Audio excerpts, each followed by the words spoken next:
again. Elaine and John, nice to have you here. So let's have a look at today's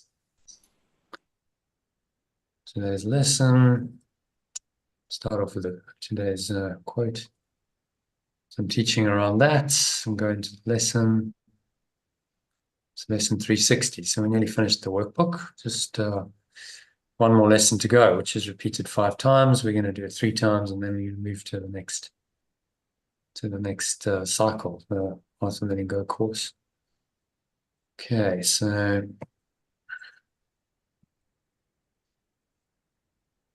let me just share my screen.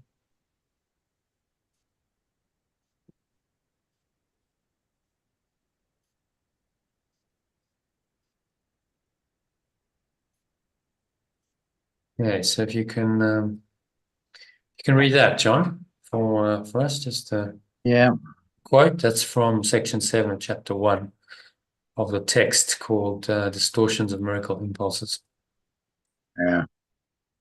Just a quick question, Mm-hmm. When you start the Art of Letting Go course, are you going to start doing the text again at the same time, or is that going to come later? Yeah, good question. So we start the text from day 1. Yeah, we're gonna look at the focus of this year is going to be the text. So we're going to do the text first, and then we'll do the workbook lesson afterwards, and there's going to be 1 session a day. So that's going to be the structure. Text, I think, we'll do the text first, so we make sure that gets done, and then we'll do the workbook lesson. The first workbook lessons are very short, but then they get a bit longer as you get into the course. So Are you going to have the time though? Are you going to have the time though to do the Art of Letting Go course and the text? And yeah, well, we'll see. The sessions might be sort of 3 hours, but remember the text is all translated now, so okay, no, it's going to yeah, take time, because we can just read it and discuss it without having to actually translate and edit. And the sessions. So the structures, will start off with a little bit of the stuff in the course manual. That might be the first hour. Then we'll go into the text, 1 hour to an hour and a half, and we'll finish off with the lesson. So it might end up being 3 hours, but join. You can join if you just want to do the text. Then join around the hour mark, and you'll probably will definitely do the text. Yeah, I will do that then. Yeah. Okay, so if you can read that bit from the text. Yeah. The confusion of miracle impulses with physical impulses is a major perceptual distortion. Physical impulses are misdirected miracle impulses. All real pleasure comes from doing God's will. This is because not doing it is a denial of self.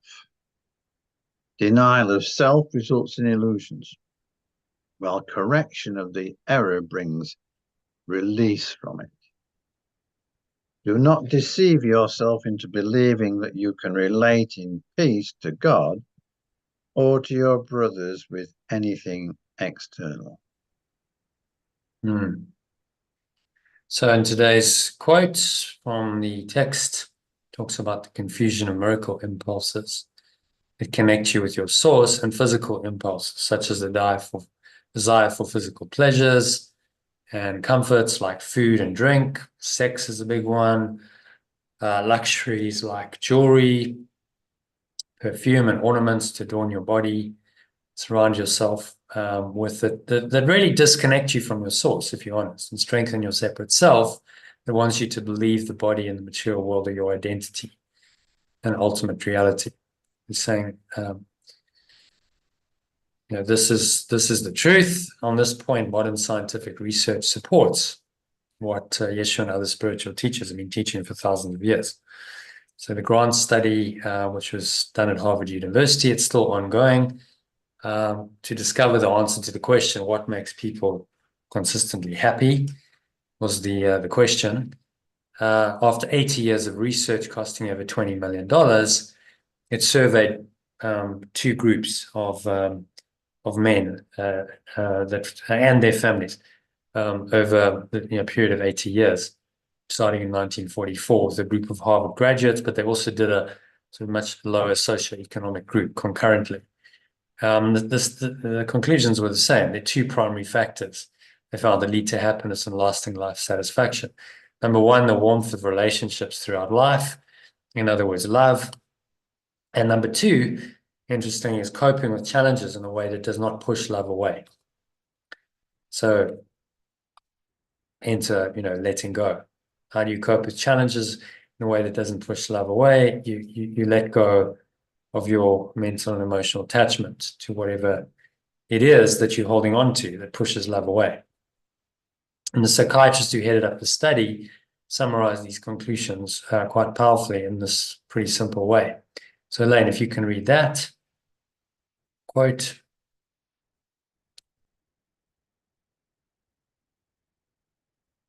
Okay, Elaine, you there? You're muted. Sorry, yeah.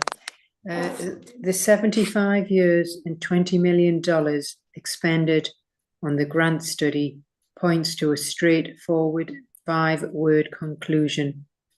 Happiness is love, full stop. Happiness is love. That's it. Mm-hmm. End of, full stop. That insight's backed up by some other research that a lady called Dr. Laurie Santos, who's a professor of psychology at Yale University in the US and produces the Happiness Lab podcast. She summarizes her research succinctly in this powerful quote. So, John, if you can read that one. We often think we know what will make us happy. But the science shows our minds don't always point us in the right direction. We long for fame and money, or a beach body, or a new car. We expect these things will make us happier. It's just that those expectations are flat out wrong.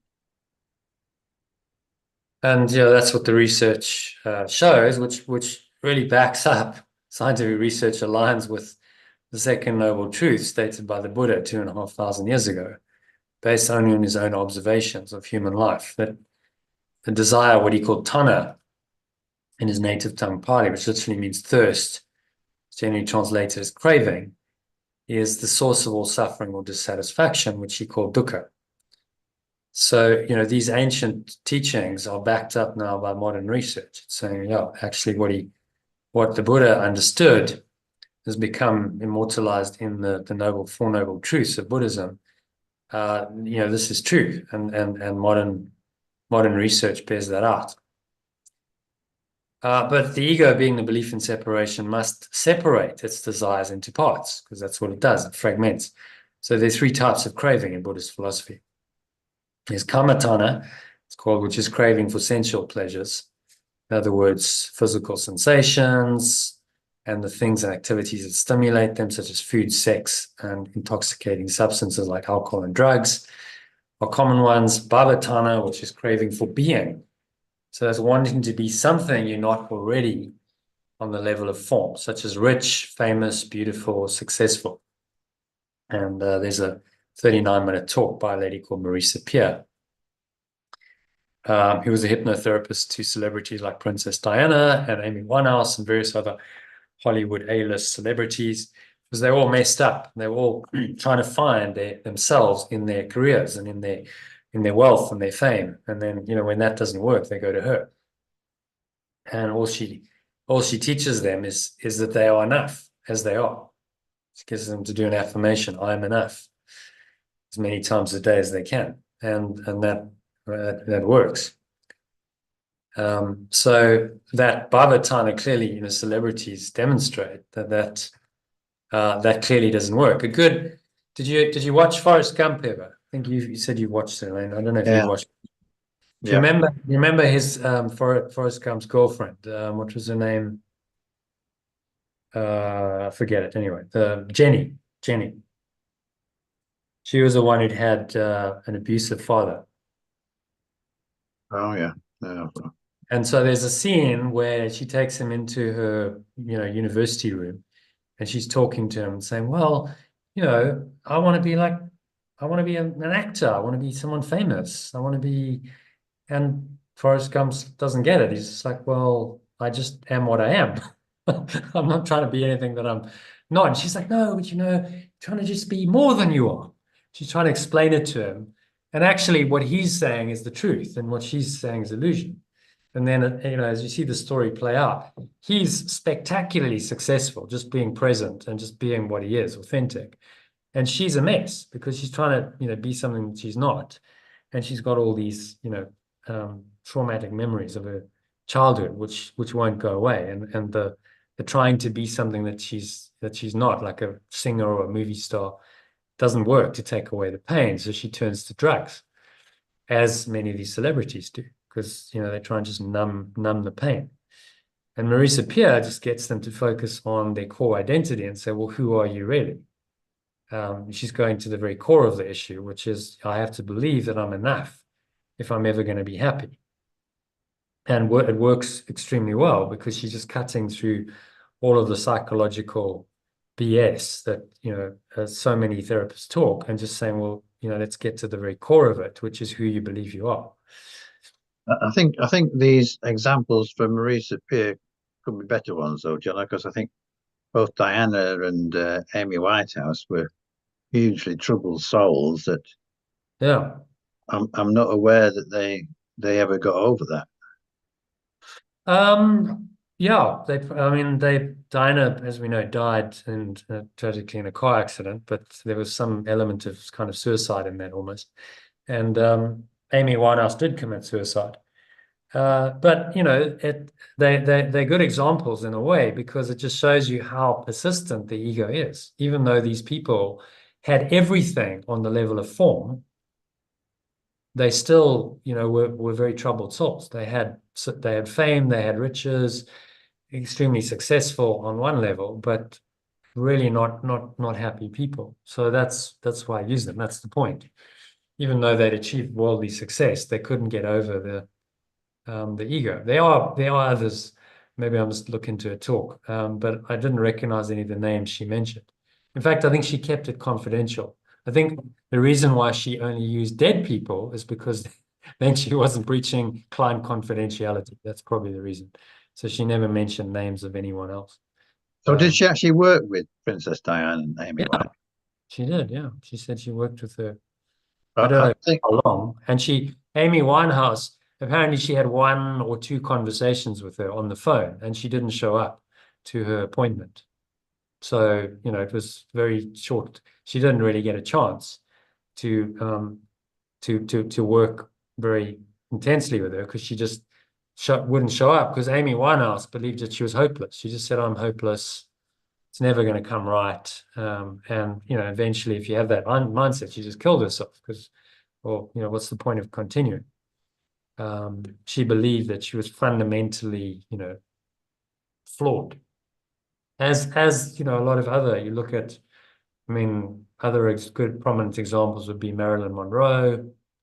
Who else? Whitney Houston. A lot of these people who become, spectacularly successful, they do it because inside of them, they don't feel like they're enough. And the ego tells them, if you go on this path to become something more, then people will love you. But when they get there, they realize that it hasn't worked. And then where do they go? Well, then they go to drugs or alcohol, because the ego strategy hasn't worked. Or they go to Marisa Peer. And then she has to say, well, that hasn't worked. Let's abandon that egoic path, and let's talk about who you really are. And that does work if the clients were willing to actually apply what she said, which is very simple. Just do affirmations daily, saying, I am enough. Stand in front of the mirror, say to yourself, I am enough, 20 times. In the morning, she got them to do it, a couple of times a day for a few minutes, and it started working, because it's addressing the very core of the issue, which is that they didn't feel like they were enough inside, and no amount of riches and fame and sex and drugs and rock and roll and whatever else would compensate for that feeling of not being enough. Only accepting the truth of who they are would work. And so her experience really bears out as, again, evidence, testimony to the power of the principles in this course. The third delusion is craving for non-existence. So craving to not experience unpleasant things in the current or future life, such as unpleasant people or challenging situations. That's known as dvesha in Pali, aversion in English. It's like, I don't want that. I'm avoiding it. It's just another form of craving. You're saying, I really desire that this doesn't happen. And as we know, what you resist persists.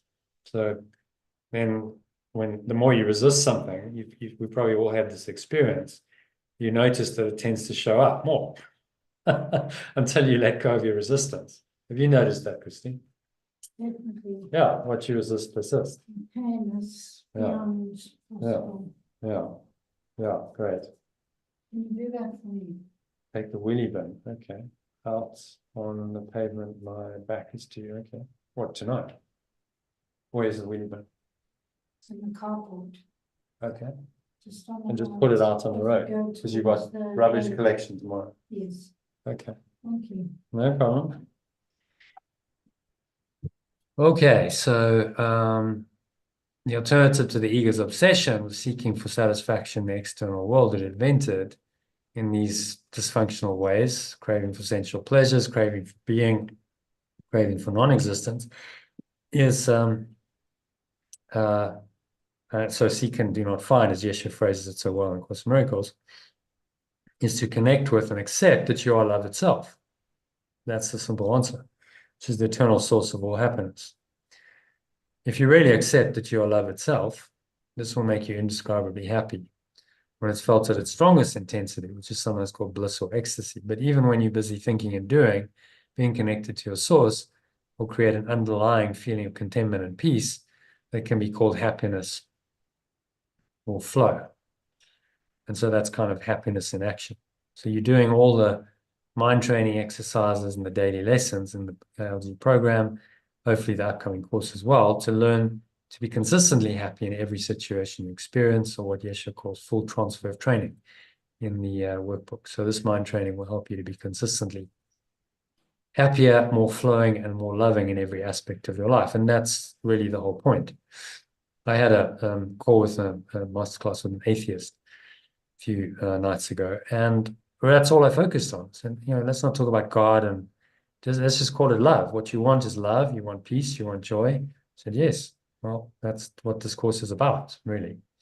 The terminology, Christian terminology, is just, these are just words that point you to these states of mind and states of being, which he understood. And that's one of the big reason why we've done the translations. So you kind of strip away all of the dogma associated with the terms and just go to the very essence of what they point to, which is these states, higher states of mind and being. Okay, so that brings us to today's session, which we're in. Any questions about that? Any of that teaching? Clear on the Buddhist teaching of Yeah, that's fine with me. the various delusions of craving. This is very much in alignment with the course. The course just calls these things idle wishes. So his terminology for craving is an idle wish. The same thing. And terminology for aversion is grievances. So just different language, but referring to the same thing as the Buddha did 2,500 years before Yeshua lived. And arguably, a lot of what Yeshua learned was in the East. He would have learned, if he did indeed go to Tibet and India, he would have learned a lot of that Buddhist teaching and brought those ideas and then just reframed them into Aramaic, because that was the language at the time in Israel. Okay, so that leads us into today's let's look at the insert, because it's the last insert of the year. So this This is on what am I? Then we'll go into lesson.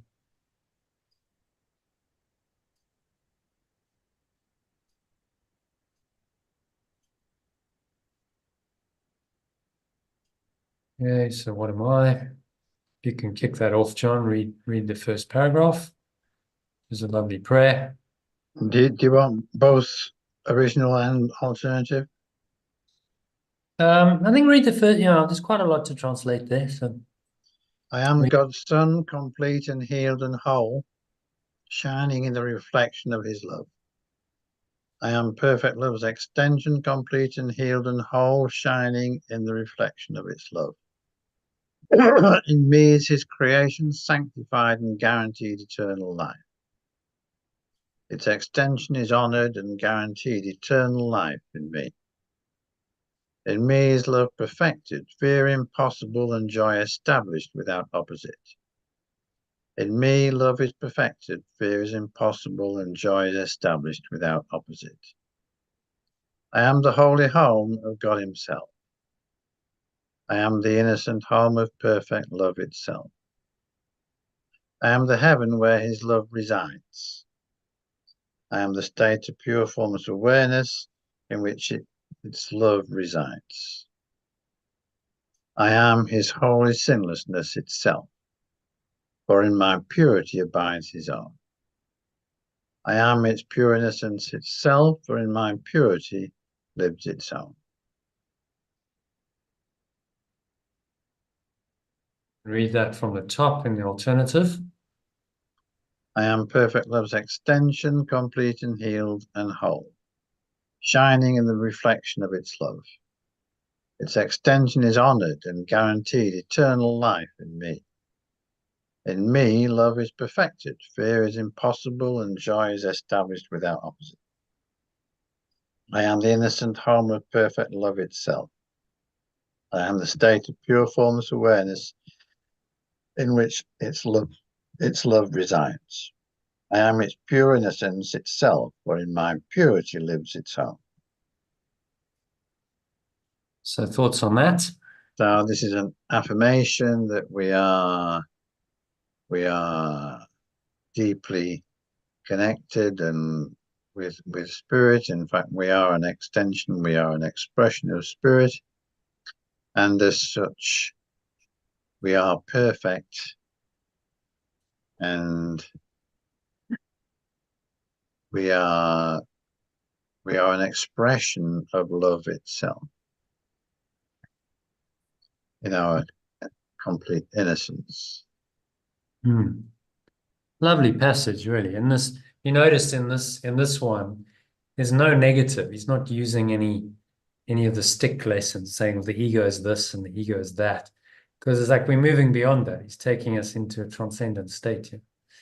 That's pure innocence, pure light, pure love. So it's only, fear is impossible, love is perfected, joy is established without opposite.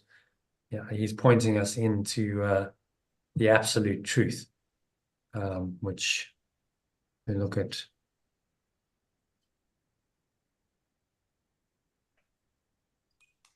Take that down a bit into the top level domain. He's giving us a glimpse here in words, trying to paint a picture of what knowledge, revelation, pure formless awareness of perfect love will be like.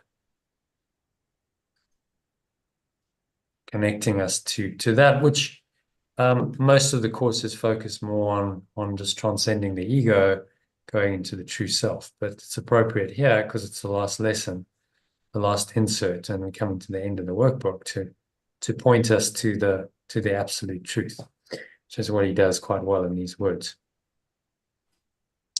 Okay, so any other thoughts on that one? Lane, if you can, happy to move on to number 2. Yeah, shall I just do the alternative? Because I've done it many times. I should make you do both because you're trying to take a shortcut, but that's okay. Yeah, because there's not much to translate. God is just God, Thank which you. forms awareness of perfect love. Yeah. Oh, okay. Right, thank you. Yeah. Our use for words is almost over now. Yet in the final days of this 1 year, I gave to pure formless awareness a perfect love for God. Together with Yeshua, we found a single purpose that we shared. And so I joined with him for what I am. He is as well.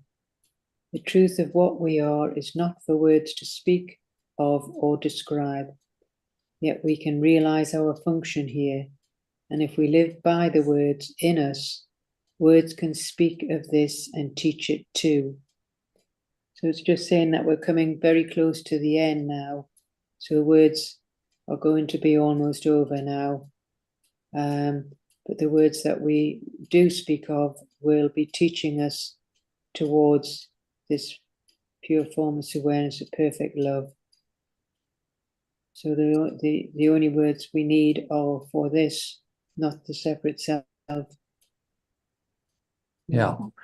So he's pointing us beyond words into this ultimate state. If you're in revelation, pure formless awareness of perfect love, there's no need for words. It's just pure experience.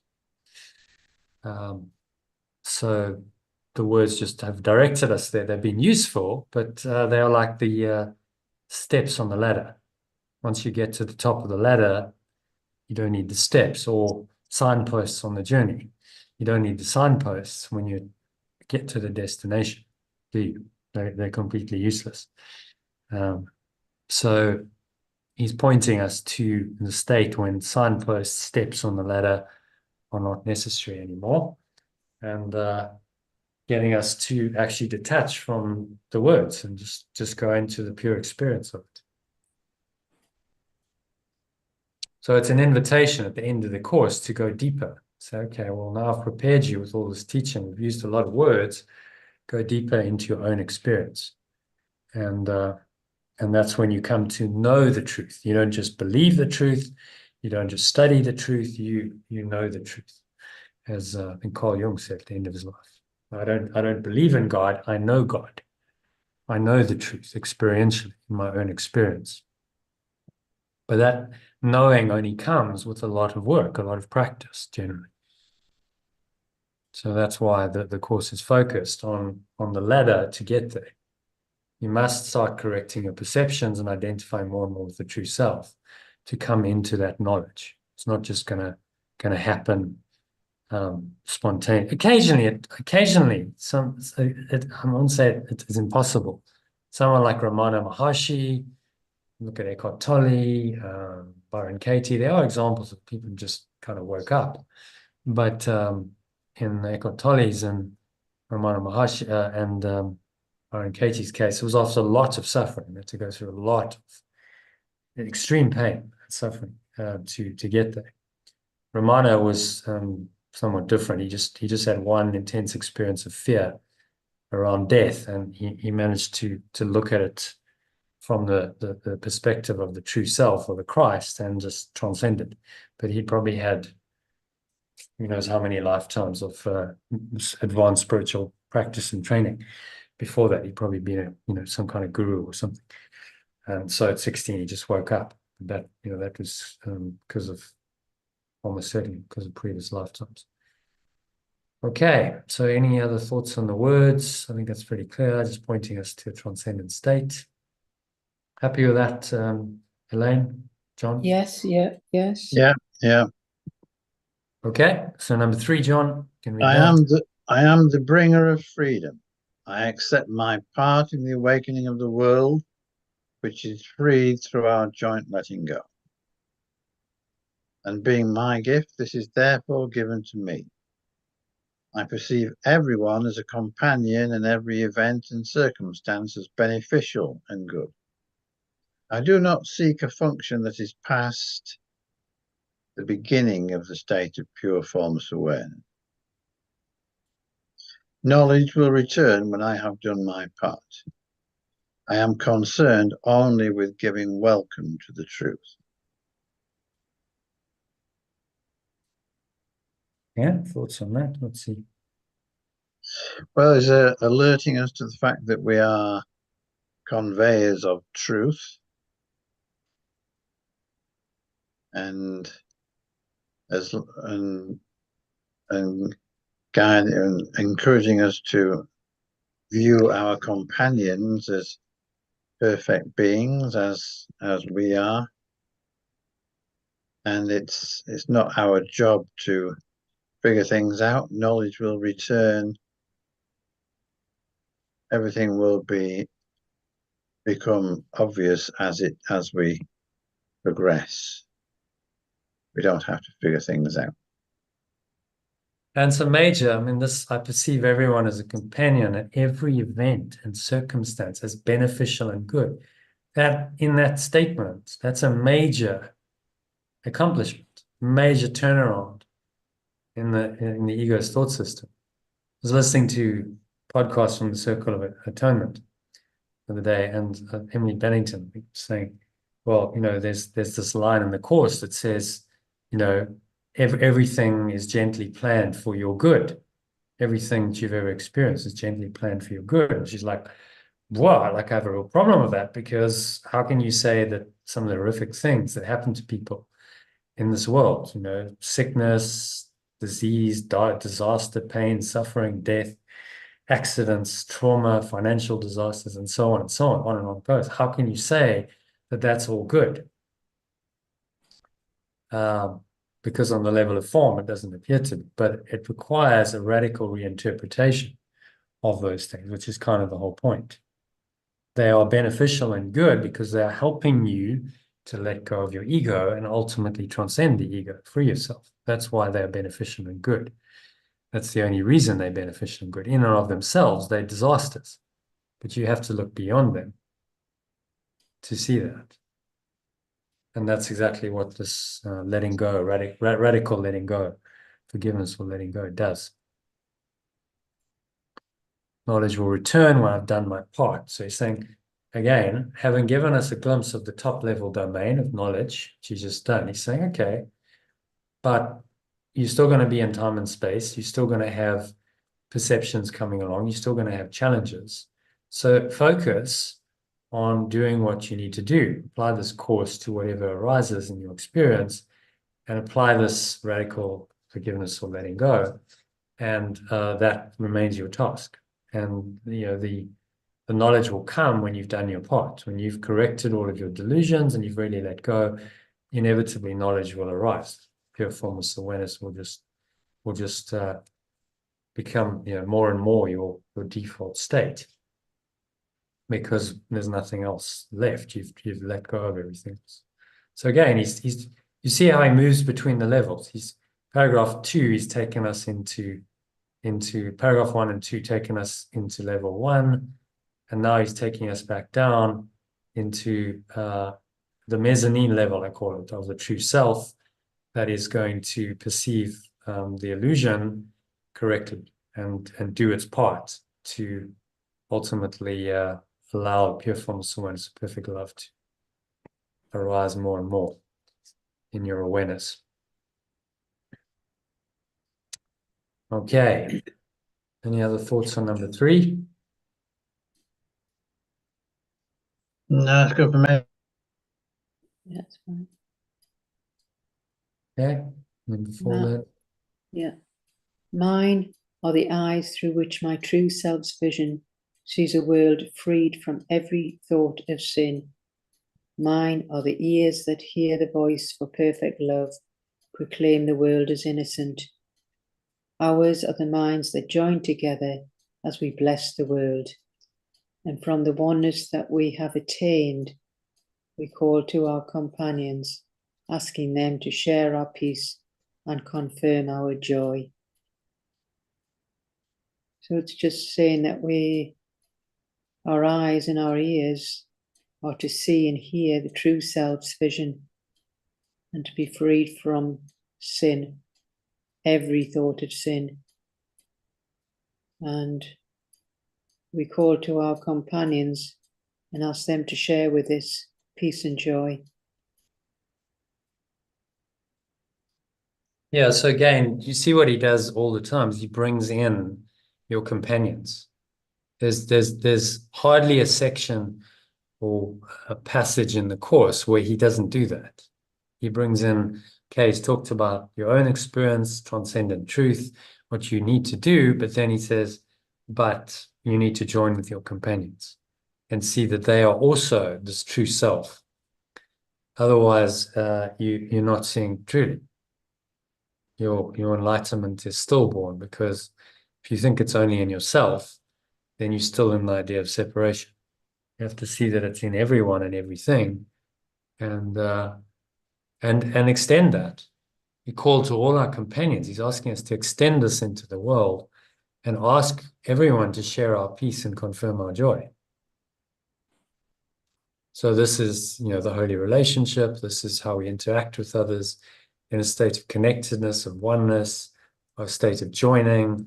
We ask them to come into this peace that we have and share it with us and be joyful together, celebrate together. And that's what relationships should be about, the celebration of our true identity and the benefits that it has, love and peace and joy. And he's pointing us to that quite well in this particular paragraph. Okay, any thoughts or comments or questions on that? Elaine or John? No, it's good. Okay, so going to number 5 then. I think read that again in the original and alternative. So quite a bit. Son of God, gate of heaven, etc. We are the holy messengers of God who speak for him, and carrying his word to everyone whom he has sent to us, we learn that it is written on our hearts. We are the innocent messengers of perfect love who speak for it, and carrying its message to everyone whom it has sent to us, we learn that it is written on our hearts. And thus our minds are changed about the aim for which we came and which we seek to serve. And so our minds are changed about the aim for which we came and choose to serve. We bring glad tidings to the Son of God who thought he suffered. I bring a happy message to the extension of perfect love which thought it suffered. Now is he redeemed. Now we are free. And as he sees the gate of heaven stand open before him, he will enter in and disappear into the heart of God. And as I become more and more aware of the state of pure formless awareness, I will enter fully into it, and my separated self-concept will disappear in this pure formless awareness of perfect love. And from the top, in the alternative. We are the innocent messengers of perfect love who speak for it, and carrying its message to everyone whom it has sent to us, we learn that it is written on our hearts. And so our minds are changed about the aim for which we came and choose to serve. I bring a happy message to the extension of perfect love which thought it suffered. Now we are free. And as I become more and more aware of the state of pure formless awareness, I will enter fully into it, and my separated self-concept will disappear in this pure formless awareness of perfect love.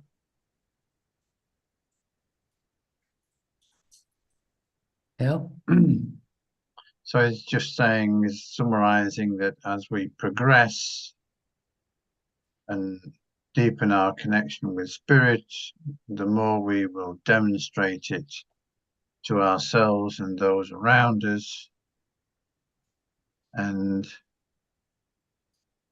the more we will move away from the sense of separated self.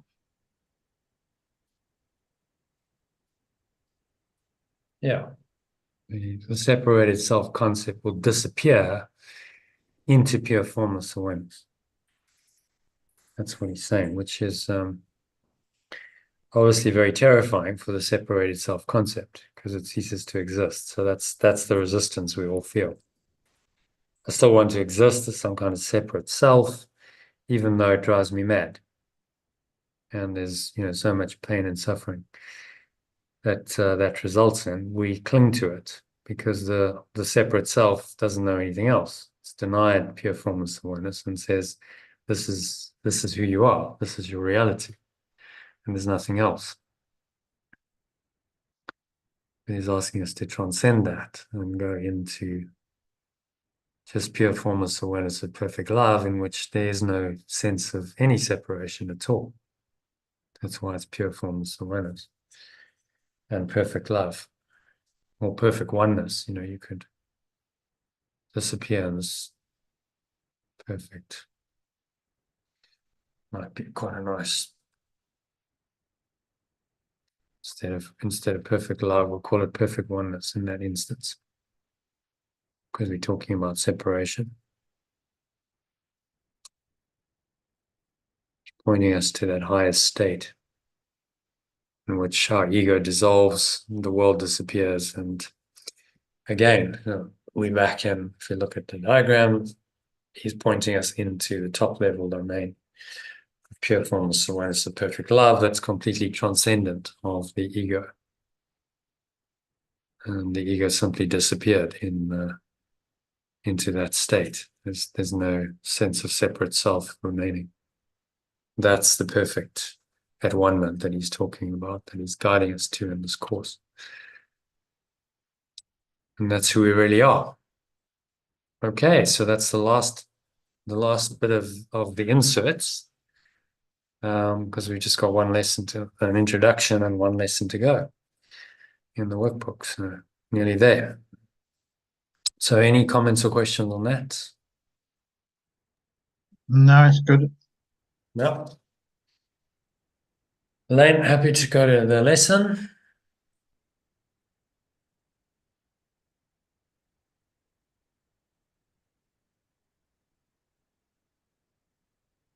Yeah, take that as a yes. Let's go into lesson 360. So again, there's one more lesson after this, because the one more lesson is repeated 5 times. So this is the penultimate lesson, effectively, of the course, of the workbook. If you can read that, Elaine. Yeah. Peace be to me, the Holy Son of God. Peace to my brother, who is one with me. Let all the world be blessed with peace through us. And peace be to me, the innocent extension of perfect love. Peace to my companions who are one with me. Let the whole world be blessed with peace through us.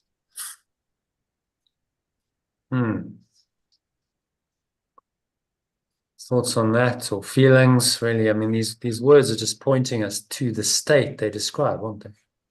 Yeah. To me. So I am peaceful, and then again he brings in our companion and says, well, extend that peace in your perception, extend it to them, acknowledge that they are one with you and that they are part of your peace. And that blesses the whole world with peace through us in that peaceful perception.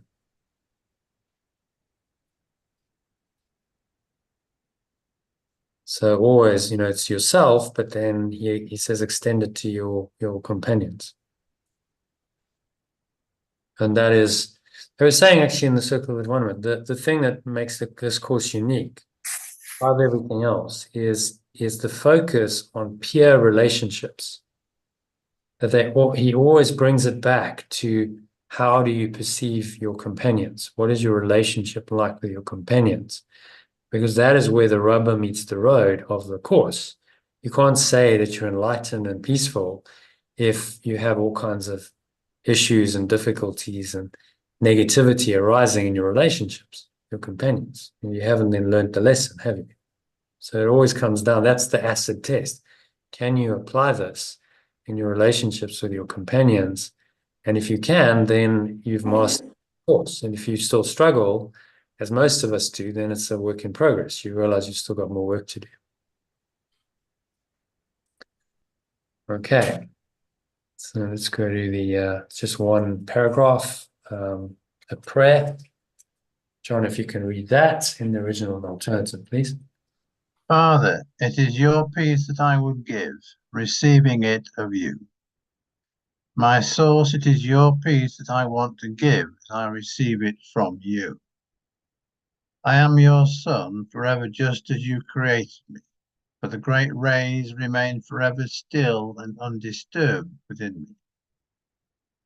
I am your extension forever, just as you extended and extend me. For the pure formless awareness of perfect love remains forever still and undisturbed within me. I would reach to them in silence and in certainty, but nowhere else can certainty be found. I choose to reach to it in silence and certainty, but nowhere else can certainty be found. Peace be to me and peace to all the world. Peace be to me and peace to the whole world. In holiness were we created, and in holiness do we remain. I am extended in pure formless awareness, and I remain in pure formless awareness. Your Son is like to you in perfect sinlessness. Your extension is the same as you in perfect innocence. And with this thought we gladly say, Amen. And with this thought I gladly say, so be it. Okay, so if you want to do that from the top. My source, it is your peace that I want to give as I receive it from you. I am your extension, forever just as you extended and extend me. For the pure formless awareness of perfect love remains forever still and undisturbed within me. I choose to reach to it in silence and certainty, but nowhere else can certainty be found. Peace be to me and peace to the whole world. I am extended in pure formless awareness, and I remain in pure formless awareness. Your extension is the same as you in perfect innocence. And with this thought, I gladly say, so be it. Amen, which is, so it is, or so be it. Amen. Good, so be it, or so it is. Yeah, so be it. Sounds good. Right. Happy with so be it. Yeah, that sounds good. So be it. And that's what amen means. So, when you translate it, okay, so be it. It means much more again than I never knew what amen meant until you look it up. I was like, okay, well, actually, it's an affirmation of truth, saying, yep, so be it. Amen. I say my prayer, so be it. I've affirmed it. It's stated, and so you confirming the truth of what you've said. Almost like a seal. You put your seal on a written document. Amen is like the verbal seal. Okay, I'm sealing that as my intention.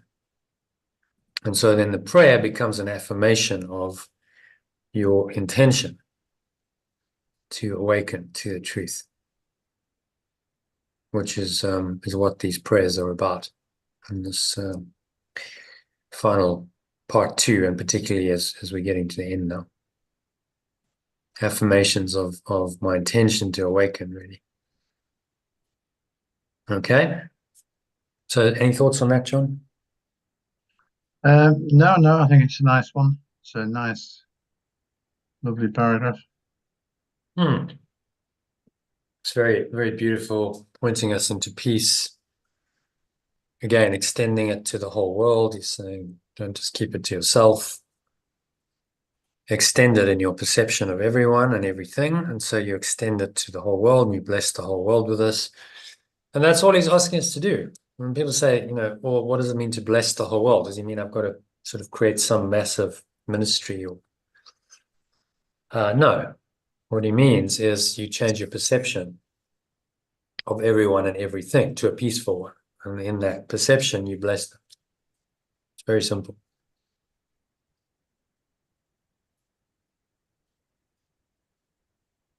And then finally ending off with the seal, well, so be it.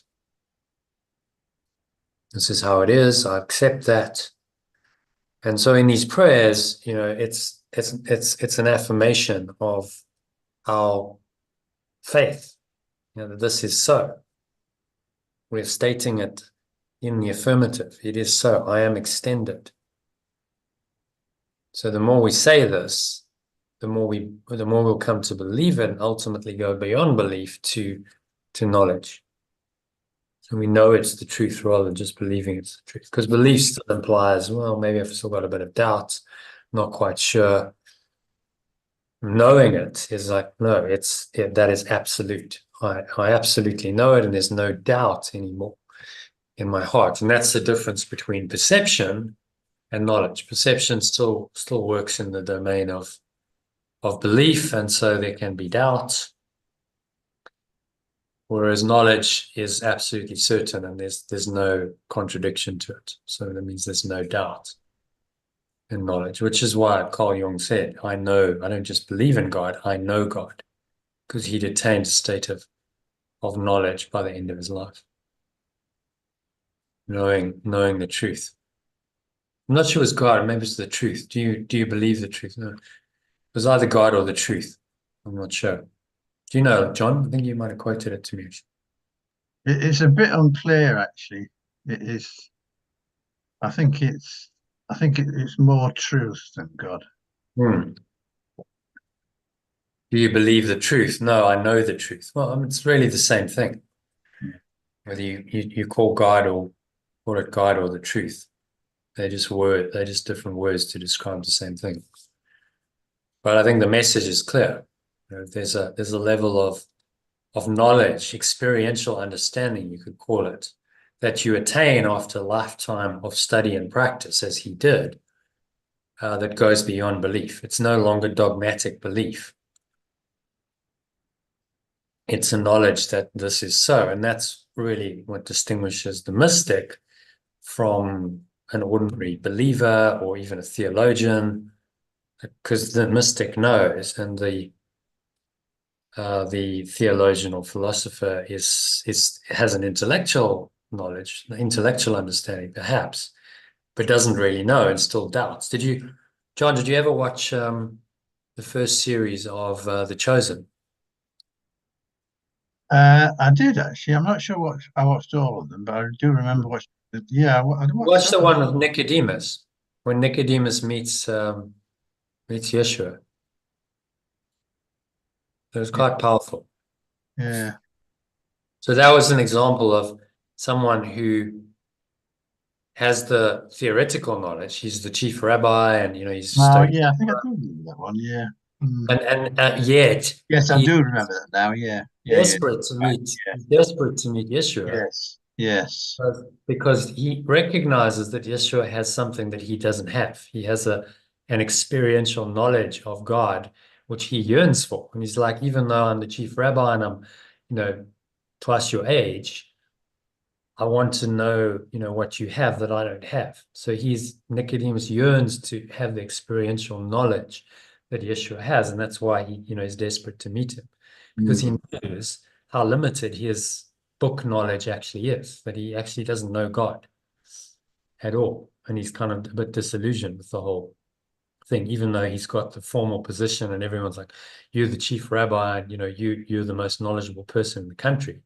He knows that he's not. He knows that Yeshua way, way transcends his level. And that's the difference between knowledge, a mystic knowledge of the truth, and some kind of intellectual, theoretical knowledge, which comes from the intellect and isn't really felt. Which is why the Sanhedrin didn't like Yeshua, because he had what they didn't have, and they kind of intuitively knew it. And so they had to deny what he was about, because they had to defend their own way, which is very limited.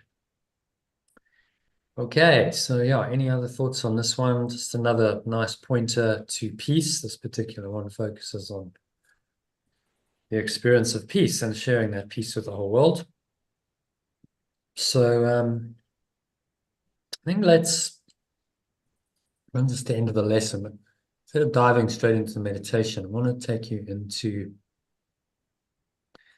a poem by Helen Schuckman.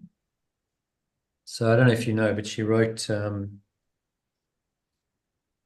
wrote a number of poems. What was this? Let me just do another one. So this is one of Helen's poems. She wrote dozens of them. Yeah, there are many, which you can find free online. I've just selected a couple of the better ones, the tail end of this program. And they're just short kind of sutras, really. The sutra style of ancient India was just very short, brief pointers to the truth without, too much elaboration, almost like haiku poetry. Do you know haiku poetry? That's a similar kind of form. It's a Zen art. Okay. Very, very short, brief, like this, just a few lines that point you into the truth directly with the words. A good haiku poem just takes you into a state of mind that is transcendent of the ego, which is kind of what she's doing here, just using the Course in Miracles language. And these weren't channeled in the same way or scribed to the process of dictation. These were her own mind, if you want to call it that.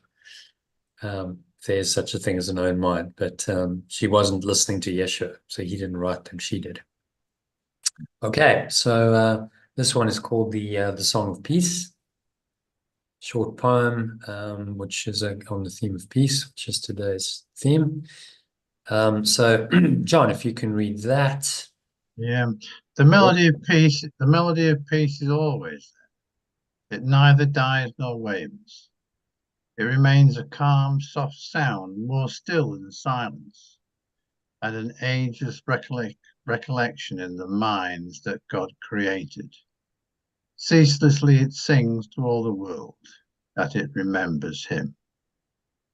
The sounds of earth are quieted before this ancient melody, which speaks of love in limitless dimensions. Where is fear? When God has guaranteed that he is here. Oh, so again, pointing us to peace. Let's read in the alternative. So I decided to translate it just to change some of those terms and see how that works. So Elaine, if you can read that in the alternative, and we'll discuss it again, we'll meditate on it. The melody of peace is always there. It neither dies nor wavers. It remains a calm, soft sound, more still than silence, and an ageless recollection in the minds that pure formless awareness of perfect love extends. Ceaselessly it sings to all the world so that it remembers peace. The sounds of earth are quieted before this ancient melody, which speaks of love in limitless experience. Where is fear when perfect love has guaranteed that it is here? So be it. So thoughts on that? Well, very pleasant, isn't it? If we could just say this poem to ourselves when we go off with the ego.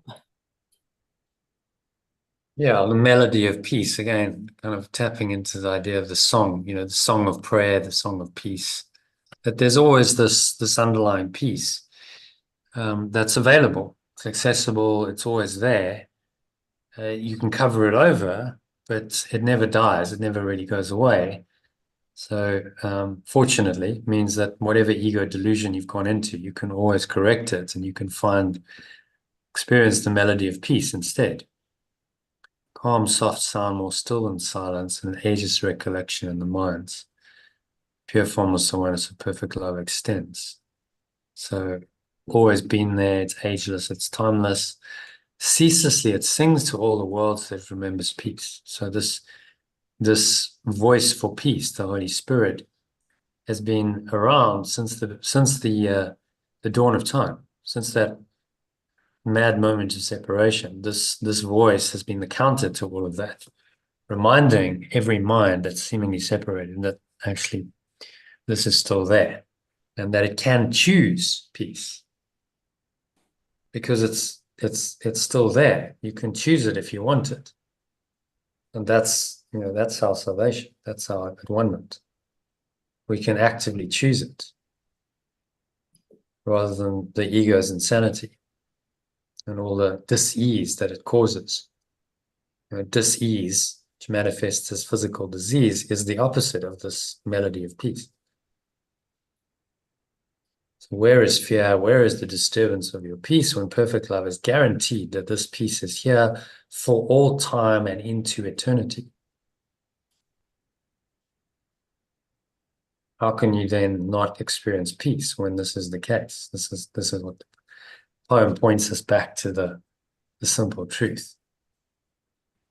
In a very, I like this poetry style because it's very short and sweet and direct. So you can just read that poem, it'll take you a minute, and it kind of takes you straight in there. Yeah. So any thoughts on that? Nice, very, very nice. It's lovely. Yeah, lovely. I shall read that when I'm wavering. Yeah, and you can look up if you just Google Alan Shackman's poems, you'll find them. They're all online, free. Yeah, very nice. Maybe I think I do have a document that's where I copied, I don't know, 20, 30 of them. So maybe I'll send it out before this program ends. We're starting the Art of Letting Go course on Sunday. So Yeah. I'll send it out, and then you can read the others at your leisure. And there might just be some That really might just do that little shift that you sometimes need. Yeah, it's Be nice. another way of reminding yourself of the truth. Okay, so shall we do a meditation to end the session? We'll do it on the lesson, and I'll incorporate this poem into Yeah, the that'd be good. maybe half an hour. Yeah. Okay, so getting yourself prepared. I want to get the recording going.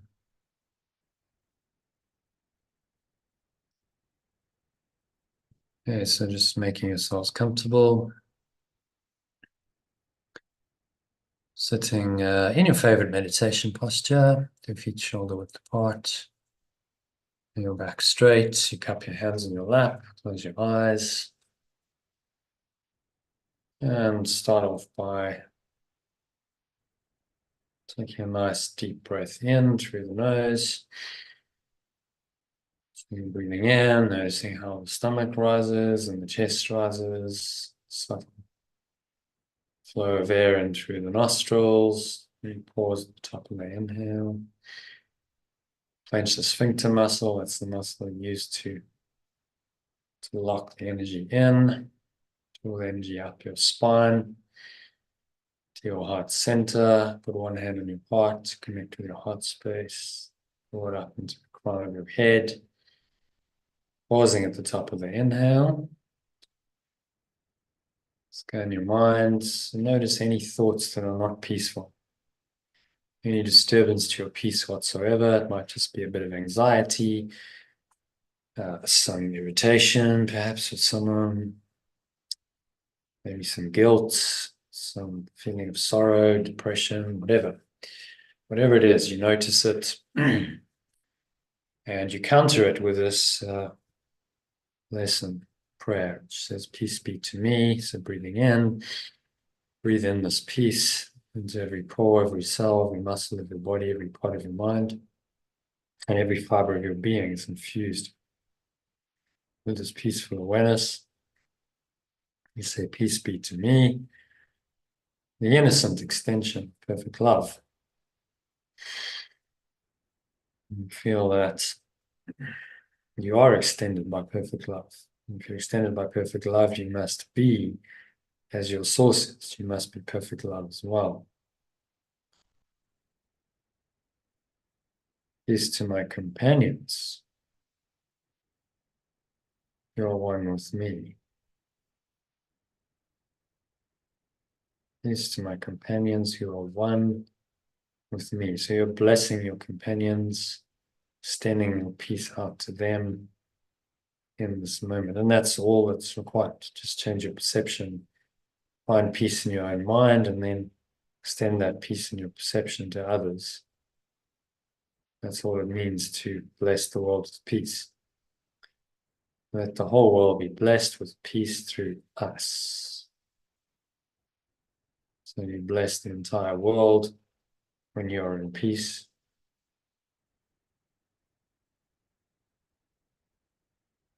Just feel that extension through you.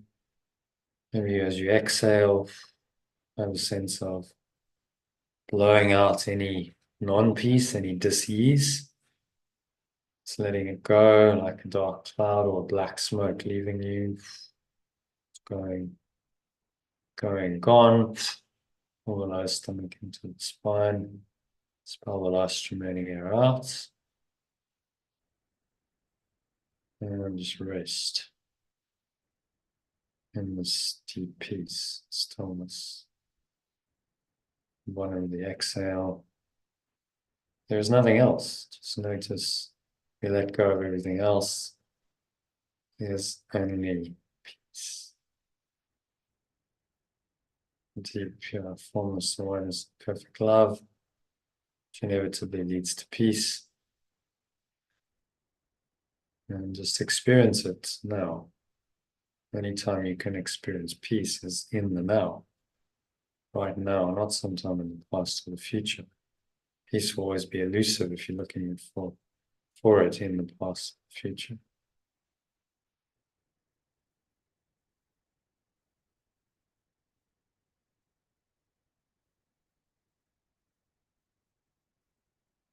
Just immersing yourself in this peace at the bottom of the exhale, finding a state of pure formless awareness, no thought center.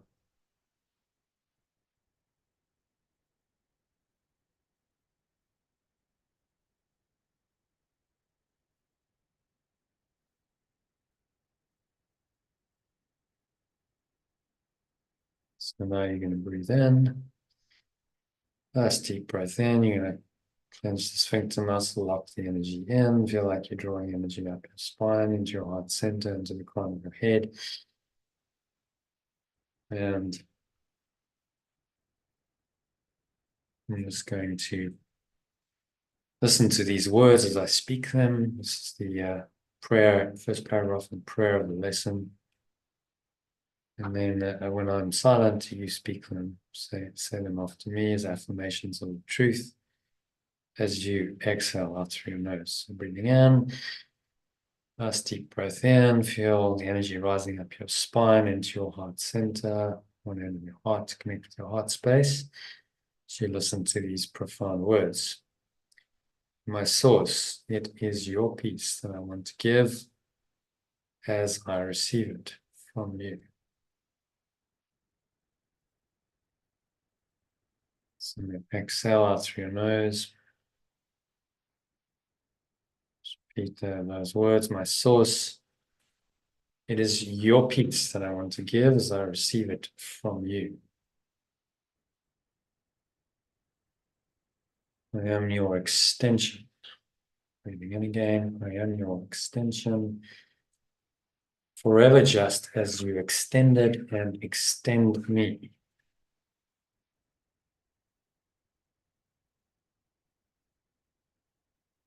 Oh, the pure, formless awareness of perfect love remains forever still and undisturbed within me.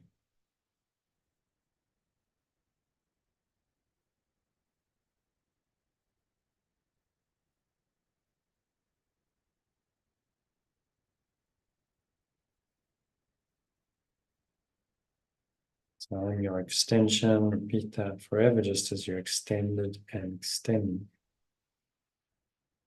Why? Because pure formless awareness of perfect love remains forever still and undisturbed within me. And I just feel that.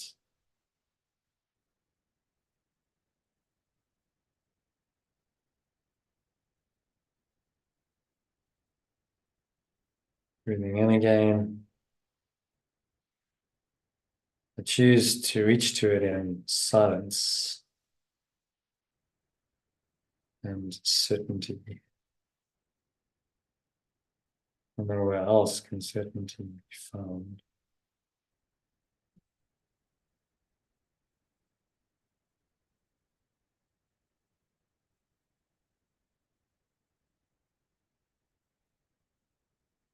Choose to reach to it in silence and certainty, for nowhere else can certainty be found.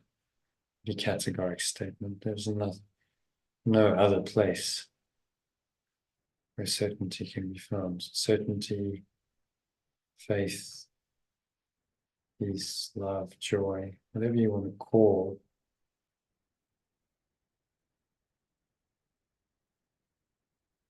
these states, doesn't really matter. Bring it in again. Peace be to me, peace to the whole world. Bring that peace in, to accept it for yourself. So you inhale peace into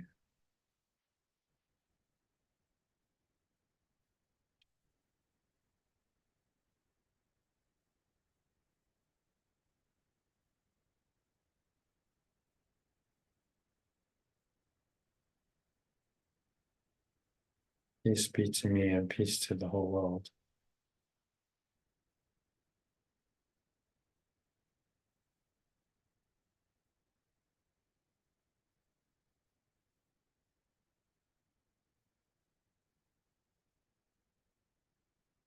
I'm extended.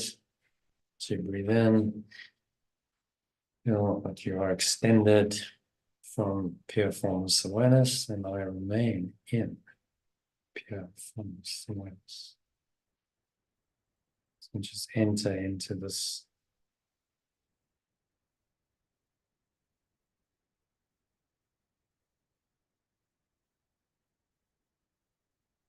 remain in pure formless awareness of perfect love. So that yourself. Breathe it in to every pore and every cell, every muscle of your body, every part of your mind, every fiber of your being.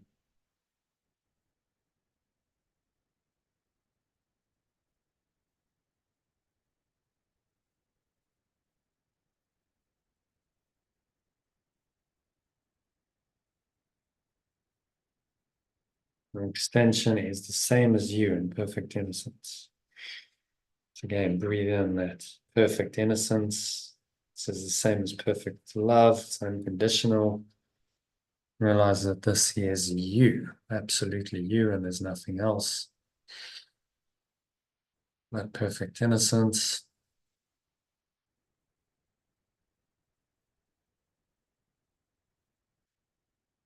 Just breathe it into every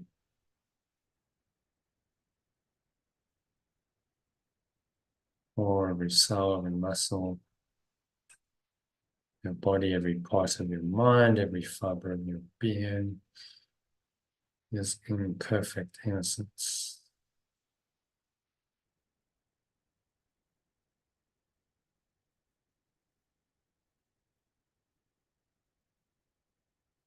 And with this thought, I gladly say, Amen, or so it is, or so be it. So be it, so it is. Say that to yourself aloud. With this thought, I gladly say, so it is.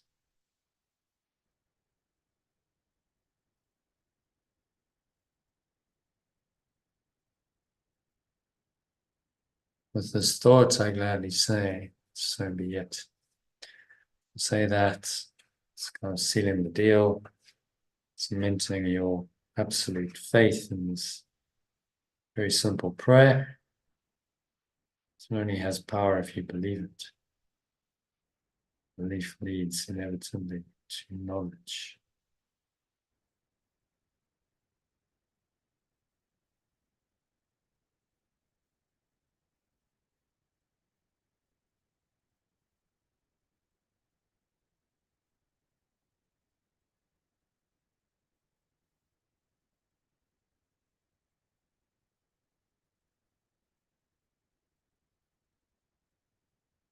So just sinking into the peace, breathing in and out through your nose. Observe the breath. Experiencing the peace that this lesson and today's short poem from Hans Schachmann called the Song of Peace points us to. So again, breathing in, and read the poem to you in the alternative translated version of it, some terms of language for terms like God. And so again, you can just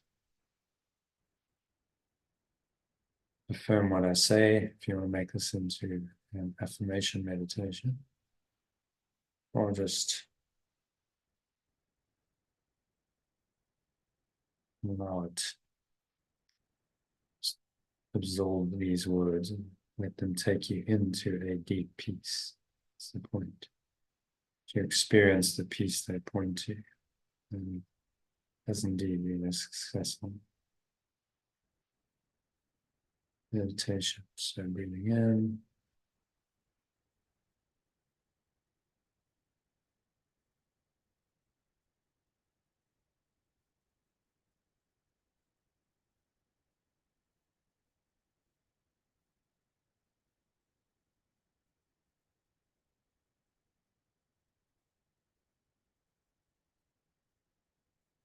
the melody of peace is always there. Breathe that in to every pore and every cell, every muscle of your body, every part of your mind, every fiber of your being in this melody of peace. Thoughts always are there. Neither dies nor wavers, which remains a calm, soft sound, more still in silence, and an ageless recollection in the minds.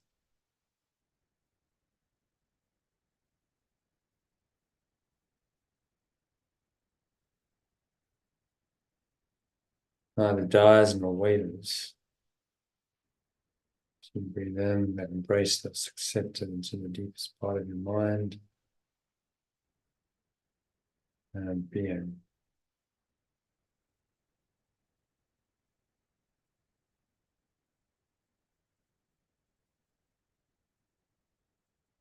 May just recollection in the mind.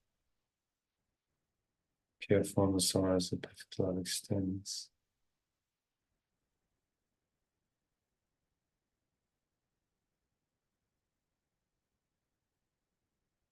Ceaselessly it sings to us, to all the world, so that it remembers peace. So here it's call. Call is just to be at peace. Sink inwards and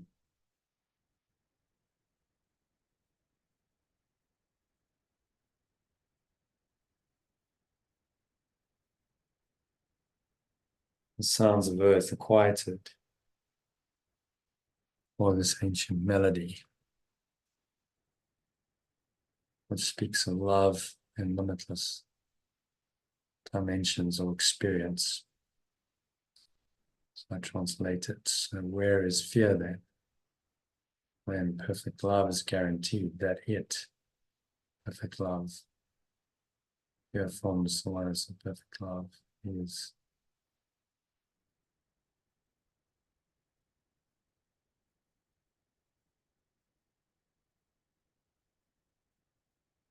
Here, when perfect love is guaranteed that this peace is here, why do you need to disturb yourself? Why do you need to?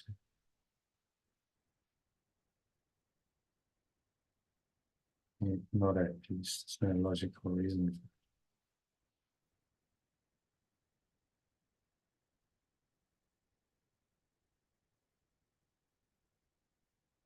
So sink into this peace. Find yourself, there's really nowhere else to go, nothing else to do, nothing else to think about. Just breathe, relax, be still, and be at peace. For a couple of minutes of deep silence.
So just sink into this deep peace again, and stillness, quietness, let go of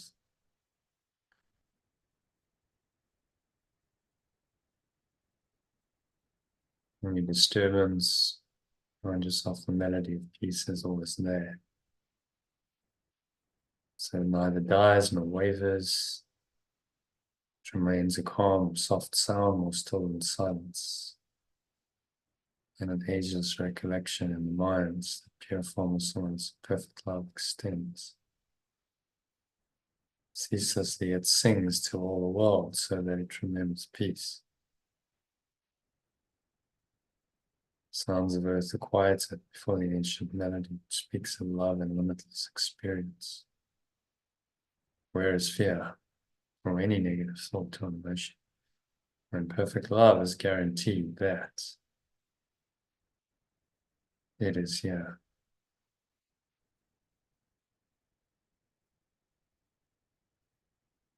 Source of peace is perfect love. This is always here. And rest assured on that count. And so it can never be lost fully in the ego again. goes in the way.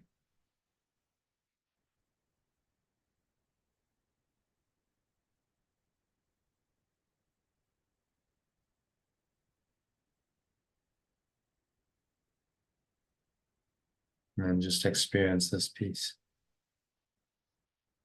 Nothing else to go, nothing else to do, just be at peace for a couple of minutes. Be peaceful silence.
And so just gently coming out, this deep peace, that you leave it behind, you just bring some awareness back into the body via the breath and senses into the world, but the peace remains in the background. So on count of 3, you're going to open your eyes. 1, just breathing in, noticing how the stomach rises and the chest rises and the subtle flow of air in through the nostrils. And pause at the top of the inhale. Smile. Expand your mind, noticing your thoughts, emotions, related body sensations. 1. Particularly anything that feels negative, limiting, contracted, constricted in any way.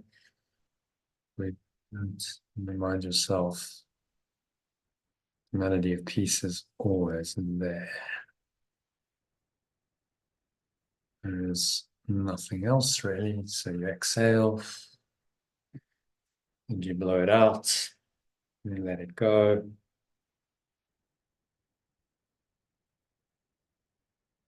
And you rest in peace again at the bottom of the exhale. There's the weight of your body. On the count of 2, pressing down into the chair and feet touching the ground, and notice what you're feeling. Your hands are touching. Maybe there's a subtle taste in your mouth as you breathe in, a smell in your nose perhaps. Notice all of these subtle sensations of sense perceptions. Notice that the underlying peace, hopefully you experienced quite deeply in the last 27 minutes, is still there. It hasn't disappeared. It's just in the background, not the foreground. so that you can still be aware of it, no matter what you experience. Breathing in, notice what you're smelling, tasting, notice what you're hearing in the surrounding environment. Just noticing all these things from this very still, calm, surrendered state of mind without illusions, in which only the truth is true. And you breathe into that state and just accept that peace is yours. So be it. That's how I listen it. So be it. Whereas fear and perfect love is guaranteed that it is here. So be it. So now on the count of 3, you're going to open your eyes. Just take a minute to look around.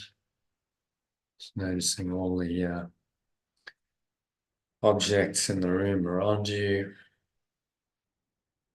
Whatever your eyes happen to rest on, just notice.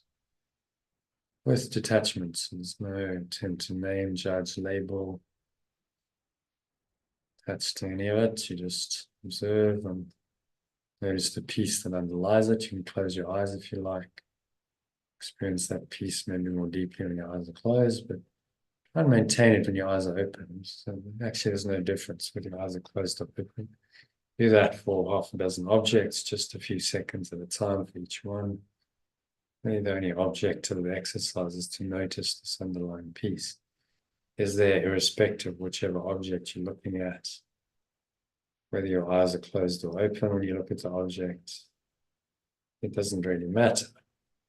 What matters is the state of peace that through the exercise you're learning is unshakable. It's always there in the background.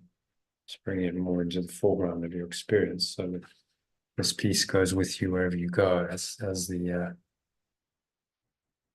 poem suggests. The melody of peace is always there, and perfect love is guaranteed that it is always there. So it is. Okay, so that brings us to the end of the meditation and tonight's session. So thank you. John.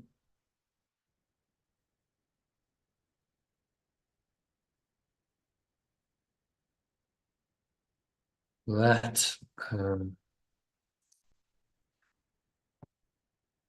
so yeah, tomorrow.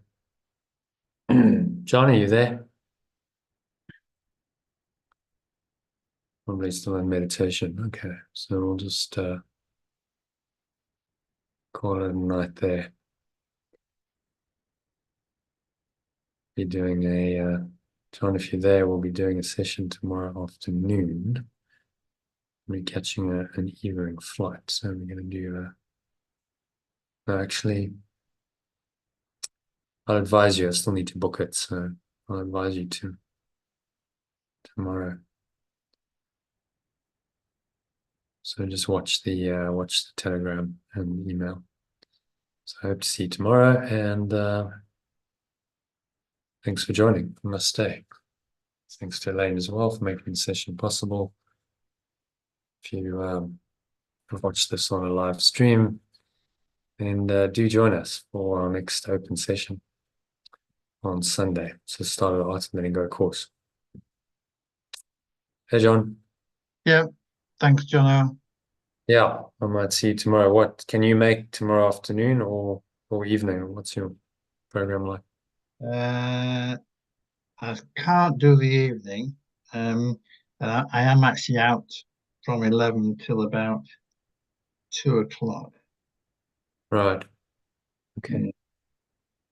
Yeah, I need to just fly back to Joburg, so I'm going to book a flight. I'll either do depending on what flights available, an afternoon or an evening session. So I'll let you know if you can pop in and do. Yeah. Okay. Otherwise, I'll Great stuff. see you on Friday, maybe. Yep. Okay. Okay. Thanks for Thanks, joining. Jono. Cheers. Bye-bye. Yeah, so as I was saying, just if you joined this session on recording, invite you to join us live. First session of the Art of Letting Go course, it's an open session. happening this Sunday.